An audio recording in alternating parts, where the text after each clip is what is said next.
قال انما اشکو بثی وحزنی الى اللہ واعلم من اللہ ما لا تعلمون۔ اس نے کہا میں اپنی پریشانی، اپنے غم کی فریاد اللہ کے سوا کسی سے نہیں کرتا، اور اللہ سے جیسا میں واقف ہوں تم نہیں ہو۔ آپ یہ دیکھیے اس مضمون میں حضرت یعقوب علیہ السلام یہ بات فرما رہے ہیں، اور جتنا انہوں نے مشکل وقت سارا یہ حضرت یوسف علیہ السلام کی سیرت میں ہم دیکھتے ہیں، اور ایک داستان ہے پوری، دیکھا تھا جن آزمائشوں سے وہ گزرے، ہم سب کو معلوم ہے جب ہم سورہ یوسف پڑھتے ہیں۔ ان کی صحت پر بھی مضر اثرات ہو گئے تھے، یہاں تک کہ رو رو کے ان کی بینائی بھی چلی گئی تھی، آنکھیں ان کی سفید ہو گئی تھی، ان کی آنکھ کی یہ چیز۔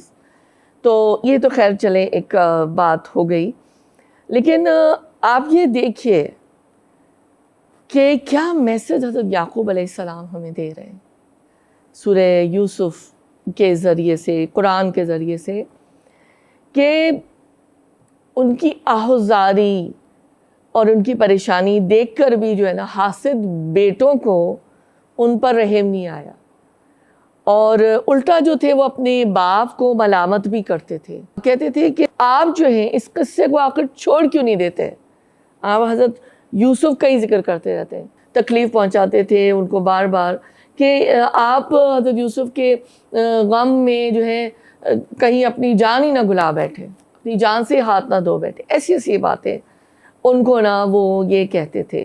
اور آپ ان کا طرز عمل دیکھیں کہ وہ یہ کہتے ہیں کہ دیکھو میں تمہیں تو کچھ نہیں کہہ رہا نا، تم نے تو جو کچھ چاہا تھا وہ کر لیا، میں تو صرف اپنی پریشان حالی اللہ کو بیان کر رہا ہوں۔ یعنی وہ ان کو بھی اگنور کر کے وہ یہ کہہ رہے ہیں میں تمہیں تو نہیں، میں تو صرف اللہ سے صبر کی توفیق چاہتا ہوں، اس صبر اللہ سے مانگ رہے ہیں۔ اور یہ کہہ رہے ہیں کہ کیونکہ میرا دل گواہی دیتا ہے کہ یوسف ابھی زندہ ہے، جیسا اللہ نے مجھے ان سے دور کر دیا ہے، لیکن اللہ تعالیٰ جو ہے وہ مجھے ضرور ان سے ملاقات میری کروائیں گے۔ اور ان کے ذہن میں اس وقت وہ خوف تھا، جو کہ سورہ یوسف کے آغاز میں ہم نے پڑھا، اور ظاہر ہم اس میں پورا پارہ تو نہیں ترتیب سے پڑھتے، کہ حضرت یوسف ضرور زندہ ہوں گے اور وہ ضرور جو ہے نا وہ ان کو ملیں گے۔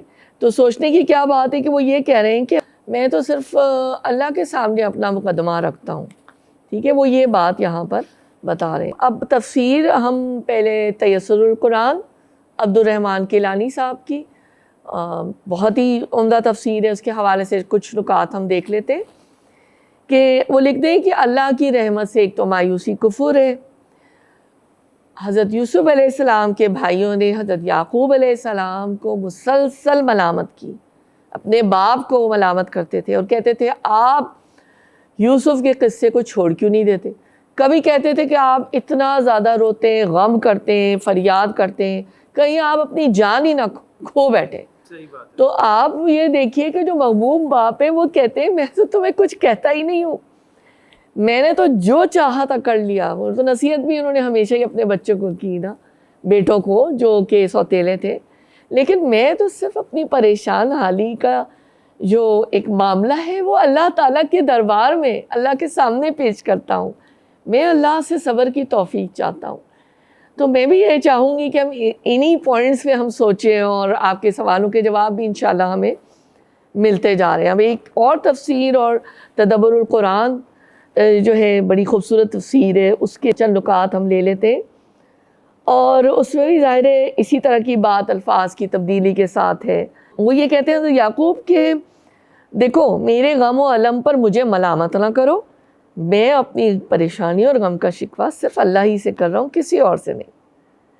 اور اچھا یہ اتنا خوبصورت بات ہے، اگر بندہ اپنے رب کے آگے روتا ہے تو یہ کوئی برائی نہیں بلکہ یہ بھی عبادت ہے، اور میں یہ کوئی بے سود کام نہیں کر رہا۔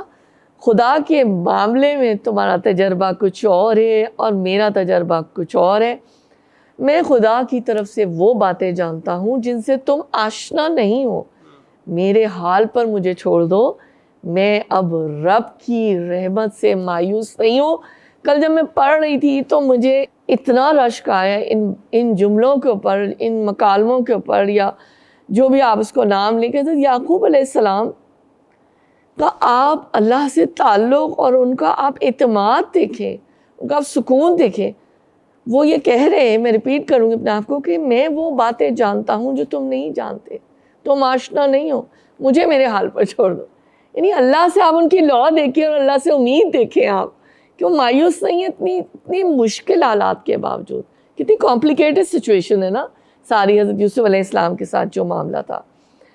تو یہ تو مختصراً تفسیر ہو گئی. حدیث کے حوالے سے اگر ہم گائیڈ لائن دیکھیں، صحیح بخاری 1302 آپ صلی اللہ علیہ وآلہ وسلم نے فرمایا صبر تو وہی ہے جو صدمے کے شروع میں کیا جائے. بہت مختصر لیکن بہت ایک لیسن بھی ہے کہ شروع کا صبر نا، یہ ہم پہلے بھی اپنے شاید ایپیسوڈز میں یہ بات کر چکی ہوں. پہلی چوٹ پر جو ہوتا ہے نا، پہلے مرحلے پر، کیونکہ سب سے زیادہ مشکل ٹیسٹ تو وہی ہوتا ہے نا، تو پہلے مرحلے پہ جو صبر کیا جائے. تو جناب عملی نکات یا عملی نکتہ ایک ہی ہمارا نکلے گا کہ ایک تو بات یہ کہ میں اللہ سے ڈرتے ہوئے ہی کہوں گی اللہ ہمیں توفیق دے. سب سے پہلی بات یہ کہ ہر معاملے میں صبر سے کام لیں، کیونکہ اللہ صبر کرنے والوں کے ساتھ ہمیں معلوم ہے ان اللہ مع الصابرین. اور دوسرا پوائنٹ کیا ہے کہ اپنے غموں کا اظہار بھی صرف اللہ سے کریں. یعنی کچھ لوگ ہوتے ہیں اگر ہم غور کریں صرف جو ہے نا شکوے اور رونا روتے رہتے ہیں اپنی صحت کا، اپنی تکلیفوں کا، اپنی پریشانیوں کا. تو ایسے لوگوں سے پھر لوگ بھی پریشان ہو جاتے ہیں نا. تو کتنا اچھا ہمارے لیے گیٹ وے اللہ نے ہر وقت اوپن کر دیا ہے کہ اللہ نے کہا ہے کہ نا مجھ سے ہی بات کرو، مجھ سے ہی اپنی فریاد جو ہے میرے آگے رکھو.